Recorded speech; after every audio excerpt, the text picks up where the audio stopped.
कभी सोचिए कि एक ऐसा संदूक हो जिसमें कोई खजाना या हथियार नहीं बल्कि सुकून बंद हो। उसका नाम था ताबूत ए सकीना। आज हमारे पास जो स्रोत है वो इसी की कहानी नहीं बताता, बल्कि इसके पीछे जो गहरा पैगाम है उसे समझने की कोशिश करता है। और हमारा मकसद भी आप कह सकते हैं यही है, ये पता लगाना कि क्या ये सिर्फ एक ऐतिहासिक चीज थी या फिर किसी बड़ी सच्चाई का प्रतीक। सही। स्रोत हमें बताता है कि इसकी कहानी दरअसल इंसानी किरदार और अल्लाह पर भरोसे की कहानी है। चलिए तो फिर इस तहकीकात में आगे बढ़ते हैं।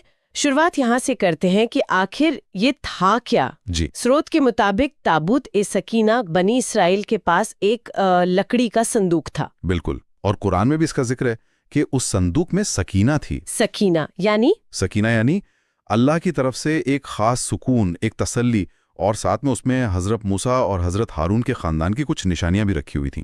तो जाहिर है वो उनके लिए बहुत अहम था। लेकिन क्या ये किसी जादुई ताकत की वजह से अहम था? अक्सर ऐसी चीजों के बारे में हाँ, यही सोचा जाता है कि उनमें कोई अलौकिक शक्ति होगी। देखिए, यही पर स्रोत एक बहुत दिलचस्प फर्क बताता है।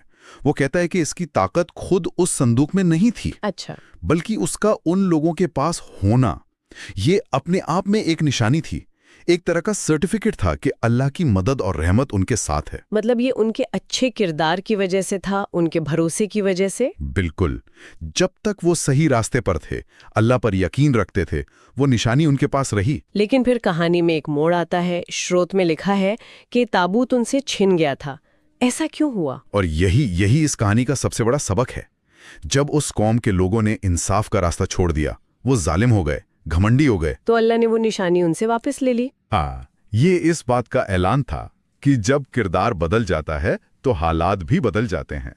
मदद और सुकून किसी बाहरी चीज से नहीं, बल्कि आपके अंदरूनी सच्चाई और अमल से जुड़े हैं। ये तो हुई पुरानी बात, लेकिन हैरान करने वाली बात ये है कि सोर्स के मुताबिक ये तलाश आज भी जारी है। हाँ, ये बहुत दिलचस्प है। आज भी इजराइल में कई लोग इस ताबूत सकीना को बहुत शिद्दत से ढूंढ रहे हैं।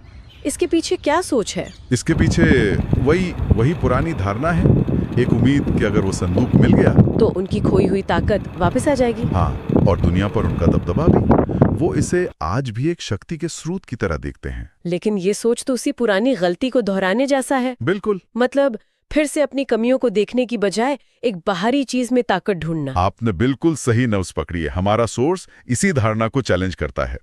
वो कहता है कि असली ताकत किसी संदूक, पत्थर या इमारत में नहीं होती। तो फिर कहाँ होती है? असली ताकत होती है उसूलों में, सच्चाई, सब्र, इंसाफ और अल्लाह पर यकीन जैसे उसूलों में। इसी सिलसिले में